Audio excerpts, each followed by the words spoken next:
My phone screen was glowing in the dark, lighting up my bedroom like a small emergency. 63 missed messages from my family, all stacked on top of each other, all saying some version of "please talk to us, please pick up." A few weeks earlier, I would have answered in a heartbeat. Back then, I still believed my mom when she said she would move in for a week to help me after my hip surgery. That she would cook, clean, and make sure I did not fall trying to get to the bathroom on crutches. My name is Nora Hayes. I am 31 and I live alone in a third-floor walk-up in Portland.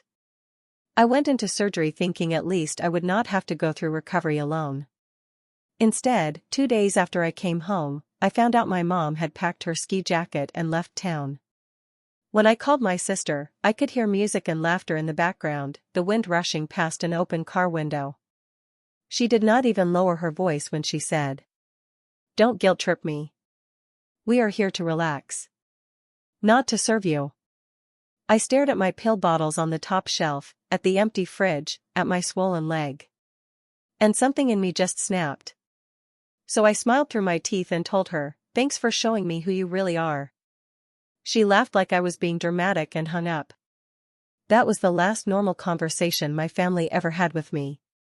Because a couple of weeks later, I made a decision they never saw coming. And if you have ever been the reliable one in your family, you might want to hear exactly how I finally stopped saving them. The morning of my surgery felt almost calm, like everyone had finally agreed to take me seriously for once. And I remember thinking maybe I had been too harsh when I told my sister, "Thanks for showing me who you really are."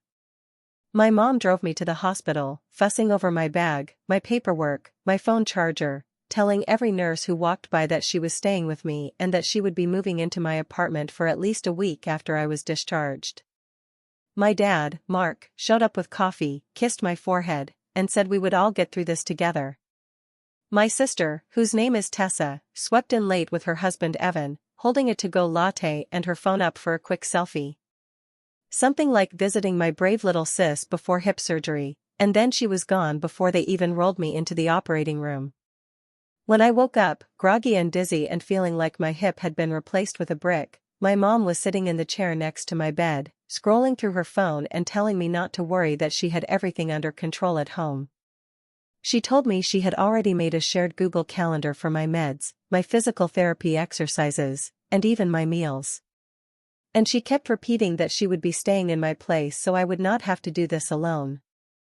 I clung to that promise when they discharged me the next day. When every bump in the road on the way back to my third-floor apartment made my teeth clench. My building does not have an elevator, so just getting up those stairs once with crutches and fresh stitches was a full workout. My mom helped me into bed, stocked the nightstand with water, snacks, and my phone. Put a couple of containers of soup in the fridge and told me she was going home just to grab some clothes and check on the coffee shop she owns with a friend. She kissed my forehead and said she would be back early the next morning. I believed her because that is what you do with your mom, even when you should know better. The first night at home was rough but manageable. I had pain meds. I had TV. I had the flimsy comfort of hearing her voice in my head saying she was coming back. The second day, my hip felt like it was on fire. I needed my next dose of painkillers, but the bottle I had to switch to was on the top shelf in the kitchen. Just out of reach if I stayed safe with my crutches. I called my mom, and it went straight to voicemail. I texted her and saw the little delivered sign, but no typing bubble. I messaged the family group chat that she had made for my recovery, the one called Nora Recovery Squad, and it stayed completely silent. I tried to tell myself she was driving or busy with a customer. That she would walk in any minute with groceries and a guilty smile. When the pain got worse, I tried to be independent and called in a food order on an app, thinking I could manage to shuffle to the door. The driver did what they always do in my building, left the bag in the hallway and took a picture. But by the time I had gritted my teeth, braced my crutches, and inched my way out of bed, my leg gave out halfway to the door and I had to crouch there, sweating, trying not to cry. The food sat outside until it went cold. I made it back to the couch somehow, found an old granola bar, and tried to laugh at myself for being so helpless. By the evening of that second day, my phone was still dry of any call from my mom. No message from my dad either. It was only when boredom and anxiety pushed me to open Instagram that the truth hit me like a fresh wave of pain. There on my screen was Tessa in a brand new ski jacket, standing in front of a snowy slope with her arm around my mom. My dad and her husband Evan behind them. All of them grinning at the camera. The caption said something like "much-needed family getaway to Mount Hood," and the story clips were full of them singing in the car, clinking travel mugs, talking about how they had earned this break after a stressful season. No one looked stressed. No one looked worried. No one even mentioned the daughter they had left on the third floor with fresh stitches and an empty fridge. In that moment, staring at their perfect little family ski trip, the last of my excuses for them disappeared. And the hurt started to harden into something colder that would shape everything I did next. I stared at that picture so long my eyes started to burn. Then I did the only thing that made sense in that moment. I hit call on my sister's name. It rang way too many times before she picked up. And the second she did, I could hear music, laughter, somebody talking about the fresh powder like they were in a ski commercial. She did not even say hello. Just a quick, "Hang on guys, it's my sister." And then she put the phone to her ear. I said her name once, trying to keep my voice steady, and told her I was out of real food. That I could not reach my next bottle of meds on the top shelf. That mom had not come back like she promised. There was a pause. And then she let out this long annoyed sigh, like I had just interrupted her manicure. "Nora," she said. "You cannot do this right now. We are finally out of town. We needed this." I told her I was not asking for a vacation. I was asking for someone to help me not fall on my face trying to get to the bathroom. She laughed, not a nice laugh, more like a little scoff, and said, "Don't guilt trip me. We're here to relax. Not to serve you." The word serve hit harder than it should have. I could hear my mom in the background asking who it was. And my sister muffled the phone to say, "It's just Nora. She's freaking out again." I went quiet for a second, staring at the empty living room. The pill bottle glinting on that stupid high shelf. The cold soup container in the trash. Then I felt something inside me click into place. I smiled even though she could not see it and said, "Thanks for showing me who you really are." She made this little sound, half irritated, half amused, and said I was being dramatic. That I always turned everything into a crisis. And before I could answer, she said, "You're an adult. Order some food and stop making us feel bad." And hung up. I tried calling my mom next, thinking maybe she would at least pretend to care. But it went straight to voicemail. My dad did the same. The group chat called Nora Recovery Squad still sat there with my last message about needing help and absolutely no replies. Just our smiling profile pictures lined up at the top like some cruel joke. I ended up calling my Aunt Rachel, the one person outside the four of us who usually played referee when things got tense. She answered on the second ring, cheerful, asking if I was excited to be done with surgery. When I told her I was already home and alone, that everyone had gone to Mount Hood without even telling me, she went quiet in a way that did not feel comforting. Just awkward. I sent her a picture of my leg in its brace. And another of my mostly empty fridge. And after a minute she replied with a little heart and a message that said, "I'm sure they just needed a break, sweetie. Try to be understanding, okay? You're strong. You can handle this." That was it. No offer to come by. No, "Can I bring you anything?" Just a reminder to keep playing the strong one. Later that afternoon, when the pain was bad again and I tried to get up for the bathroom, my crutch slipped on a loose edge of the rug. I went down hard on my hands and knees, sending this sharp bolt of pain up through my hip that made my vision blur. For a good 30 seconds, I just lay there on the floor, breathing like I had run a marathon, realizing if anything worse happened right then, nobody was coming. My phone was on the couch, buzzing every few minutes with new videos from Tessa's story. Clips of my mom laughing in a ski lift. My dad holding up a paper cup of hot chocolate like a toast. When I finally crawled back, I saw he had posted his own picture too. All of them in front of the lodge with the caption, "Much needed family reset. #blessed #winter getaway." I stared at the word family until it almost stopped looking like a real word. In that moment, something inside me shifted from hurt to clarity. If I kept pretending this was just a misunderstanding, I was going to drown. So I opened the notes app on my phone and started writing everything down. The dates. The promises. The screenshots. The unanswered calls. I did not know exactly what I was going to do with it yet. But I knew one thing for sure, I was done pretending that being the strong one meant letting them walk all over me. A week after that fall on the rug, the purple and yellow bruises on my knees had started to fade. But the ache in my hip had settled into this low, steady throb that made every movement a negotiation.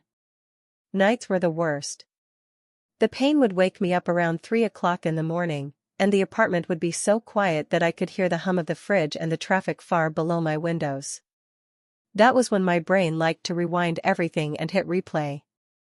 I kept seeing that photo of my family at Mount Hood. Skis propped up.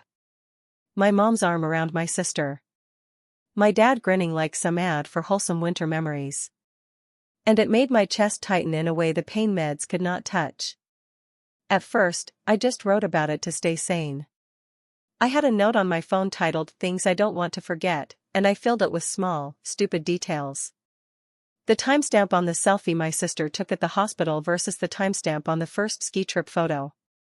The exact wording of the voicemail my mom left me before surgery about not worrying. The way my dad's caption on his post said "Family Reset" like I had never existed. But the more I wrote, the more my notes stopped being about this one betrayal and started reaching back further. Into years of little moments I had brushed off because that was easier. I remembered the first time my parents floated the idea of buying a cabin near Mount Hood. It had been pitched to me as a dream we all shared. A cozy A-frame where we could spend holidays and get out of the city. I was the one who sat at their kitchen table with a laptop and a spreadsheet, running numbers on mortgages and property taxes while my mom talked about string lights and my sister scrolled through Pinterest for decor ideas. When the loan officer said my parents' income and credit would not quite cut it, everyone looked at me. "You're so good with money," my mom said. Almost proud. Like it was a character flaw she could finally use. "If we put you on the application, it will go through." I remember hesitating, but only for a minute. I told myself this was what adults did. We invested. We built something together. We trusted each other.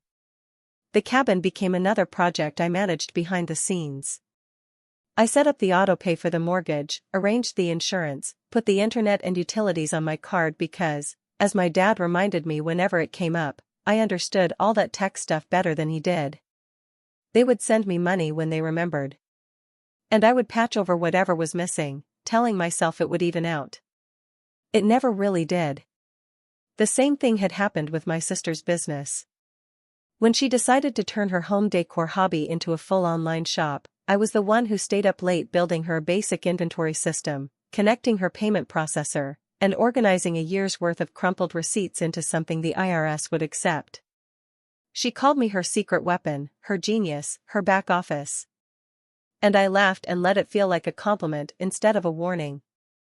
Lying on my couch after surgery, leg elevated, phone warm in my hand, those memories stopped feeling charming and started feeling like data points in a pattern I had not wanted to see. I opened my email and searched for every document with the cabin's address in it. They were all there. Neat and undeniable. My name on the deed as a co-owner. My signature on the loan. My email as the main contact. I pulled up the banking app for the joint account I had with my parents. The one that was supposed to be temporary, just until they got out from under a rough patch. I scrolled through months of withdrawals labeled mortgage, insurance, internet, repairs. More than I had let myself notice. Then I checked the accounts that were only mine and saw how often I had quietly moved money around to cover overdrafts in that joint account before a payment bounced and hit my credit score.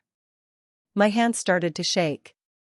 Not from pain this time, but from the realization that while my family treated me like an optional extra, someone they could leave behind for a long weekend, their entire lifestyle leaned on me like a crutch. Without my name, my income, my ability to organize and pay on time, the cabin would not have existed in the first place. Their family reset spot had my fingerprints all over it.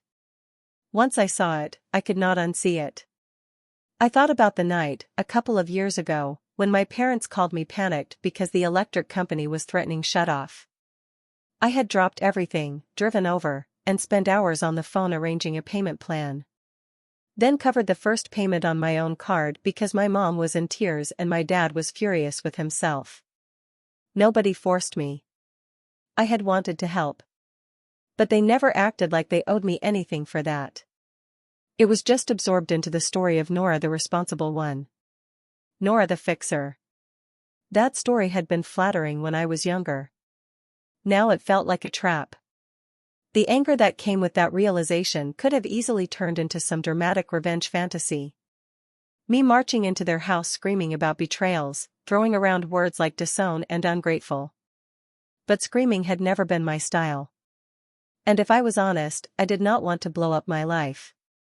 I wanted to stop being the unpaid safety net holding up theirs. So I did the most Nora thing possible. I opened my laptop, propped myself up a little higher on the pillows, and started researching attorneys. I skipped the ones with flashy ads and smiling faces on billboards and looked for someone who dealt with boring things like property disputes and joint accounts. I found a small firm with a bland website and a bunch of good reviews that mentioned words like straightforward and practical. And that sounded like exactly what I needed. My email to them was the first time I truly laid out the situation without minimizing it.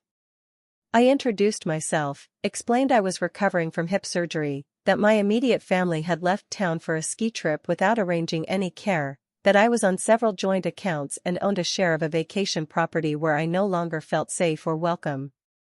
I attached the deed, the loan documents, screenshots of the autopays in my name.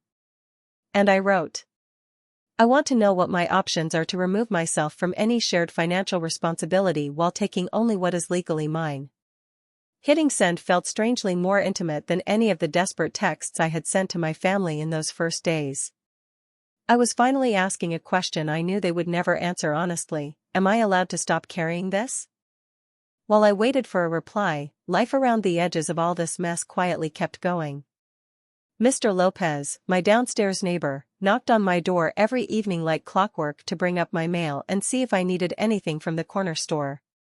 One night he showed up with a big container of homemade stew and a shy explanation that his mother had always cooked for the block when someone was sick, so he was just doing what she taught him. My team lead from work sent a grocery delivery after I admitted I had messed up an order because I could not get to the door fast enough. She filled it with easy stuff, microwavable meals, cut fruit, nothing that required bending or lifting. The group chat with my hiking and board game friends stayed active, full of memes and check-ins and stupid jokes about me leveling up in real life with my new metal hip. And they kept reminding me that when I was up for it, they would figure out stairs and rides and whatever else I needed. None of those people had any obligation to me. They did not share my DNA. They did not benefit from my credit score.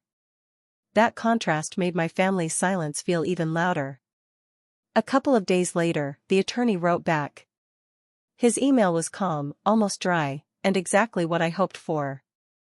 He thanked me for the documentation, confirmed that as a co-owner, I had the right to ask for my share of the cabin's value, either through a buyout at fair market price or by sale and division of the proceeds. He stated clearly that I could remove my name and card information from any joint accounts and autopays going forward, that I did not have to keep backing debts I did not control. He did not call it revenge. He called it restructuring my financial boundaries. We can start with a consultation and a few letters, he wrote. But the direction is up to you. You don't need anyone's permission to protect yourself. I read that last sentence 3 times. Then a fourth. Letting it sink in. My whole life, it felt like my job was to protect everyone else. To make sure nothing collapsed on their watch. Sitting there with my laptop in my lap and my hip throbbing just enough to remind me of why I was doing this, I realized maybe it was okay if something finally collapsed on theirs. I was not plotting to destroy them. I was simply stepping out from under a weight they had pretended was ours when it had really been mine all along. For the first time since the surgery, I felt something that was not pain or anger. It was a thin, steady line of resolve. They had chosen a ski trip over me. I was about to choose myself over their comfort. And I had a feeling they would not see it coming until it was already done. 2 weeks after I sent that first email, I was moving better on my crutches, and the fog from the painkillers had thinned just enough for me to sign my name without shaking. The attorney and I had a short video call where he walked me through everything in a calm, almost boring voice that made the whole thing feel less like revenge and more like accounting. And that actually suited me. First, we drafted letters to the bank where I shared an account with my parents, the one that had slowly turned into a catch-all for cabin expenses and emergencies. The letter said I would be closing my connection to it. That I no longer consented to any automatic drafts using my name or credit. And that any debts going forward would belong to them alone. Then we prepared a notice to the company that handled the cabin's mortgage and another to the insurance provider, letting them know I intended to withdraw my name from the loans and policies. And asking for the formal process to either be bought out at fair market value or to trigger a sale if my co-owners could not or would not cover my share. Seeing my family's financial life laid out in legal language made me realize just how deeply I had been woven into it. It was like someone had finally turned on the lights in a room I had been walking through in the dark for years. At the attorney's suggestion, I also went into every autopay portal I could remember setting up. Cabin internet. Cabin utilities. Even a couple of bills tied to my parents' house that I had added my card to just for a month years ago. I removed my card information. Cancelled payments going forward. And printed confirmation pages sending copies to the attorney in case anyone tried to say they did not know. Each click felt oddly similar to paying those bills in the first place, except this time, instead of draining my account, I was reclaiming it. They came back from Mount Hood about halfway through this process. I knew because my mother finally called me. Not to ask how I was, but to ask why the electric company had sent them a warning about a missed payment. I answered on the second ring and listened as she launched straight into. "I thought you were handling that." It bounced. "What is going on?" I waited until she ran out of steam and then said calmly. "I was handling it. I am not anymore. You own the house. You run the coffee shop. You can set up your own autopay." There was a beat of stunned silence. And then she said my name like a warning. "Nora. You are being unreasonable. We are family." I told her family does not leave someone fresh out of surgery alone and drive to the mountains. If you can do that, you can figure out how to log into a utility account. She started to say she had needed a break, that things had been hard at the shop, that Tessa had already booked the Airbnb. And the more she talked, the more obvious it became that she was still centering herself in a story where I was a side character making things inconvenient. I ended the call before she could build up to a full guilt trip. And texted her the customer service number for the electric company. The next day, my dad showed up at my apartment unannounced. I heard his knock and for a second my body reacted the way it always had when he came by, a little rush of hope that maybe he was here to fix something. I opened the door slowly, leaning on my crutch, and he stepped inside like he owned the place. Looking around at the stack of legal paperwork on my coffee table and the crumpled delivery bags in the trash. He did not ask how my hip was. Instead, he held up a letter from the mortgage company, the one my attorney had helped draft. "What is this?" he demanded, waving the paper. "You are trying to force us to sell the cabin?" I told him the same thing I had told the lawyer, that he and Mom and Tessa could buy out my share at fair market value if they wanted to keep it. Or we could agree to sell and split the proceeds. "I am not trying to take anything that is not mine," I said. "I am just done paying for something I cannot even use without being an afterthought." He said, almost incredulous, "You would really do this over one trip? One mistake?" I looked at him and said, "This is not about one trip. This is about a pattern that has been going on for years. And this was just the first time it almost broke me physically." If I had fallen worse, if I had hit my head, you would have been too busy skiing to even know where they found me. He didn't like hearing that. He called me dramatic too. Said I was hurting my mother. Upsetting my sister. That I had always been the reasonable one and he did not understand why I was acting out now. I answered, maybe the reasonable one is just done being used. I walked him to the door, literally, crutch and all. And when he tried to step back inside to continue the argument, I blocked the doorway with my body. For once, I made the conversation end on my terms. Over the next week, little things started happening that I knew were connected to the changes I was making. Tessa texted me in a rush one morning demanding the login info for a shared spreadsheet I had built for her business orders and expenses, the one that used to live entirely on my laptop. I told her I had exported everything and that she should set up her own system going forward. She replied with a string of messages about how I was sabotaging her shop. How she had promo deadlines and brand deals and could not afford to look unprofessional. I wrote back. I am not sabotaging anything. I am just no longer doing free bookkeeping for someone who cannot return a phone call when I am recovering from surgery. After that, she tried a different angle. Offering to pay me a little something to help her just one more time. I said no. Each refusal felt like a small rebellion against the version of me they counted on. The one who never said no, the one who always stepped in before consequences could catch up with them. Bills that used to quietly disappear because I covered them started arriving in their mailboxes with big red notices. Late fees hit accounts I was no longer connected to. My attorney emailed to say the process for dealing with the cabin had officially started. That the mortgage company needed a decision. For the first time in a long time, the pressure was not sitting squarely on my shoulders. It was on theirs. Where it honestly should have been all along. And underneath the anxiety and the unfamiliar silence from my family, there was a strange steady feeling growing in my chest.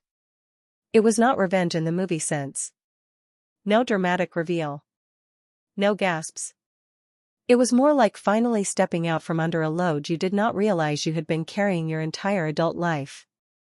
And knowing if someone else dropped it now, it wouldn't crush you anymore.